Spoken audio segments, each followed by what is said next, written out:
Naniniwala si Defense Secretary Gilberto Teodoro Jr.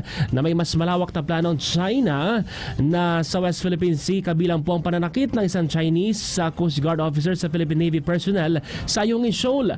Ay kay Teodoro, hindi simpleng konfrontasyon ang insidente kundi bahagi umano ng isang malawak na disenyo mula sa aksyon sa West Philippine Sea hanggang sa muna'y pananabotahe sa ekonomiya.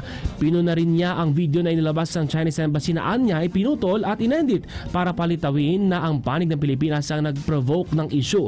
Din pa po ni Teodoro, sinadya umano ang timing ng insidente bago ang pagdating ni Chinese Foreign Minister Wang Yi at ang pagpupulong ng mga foreign affairs officials sa Maynila.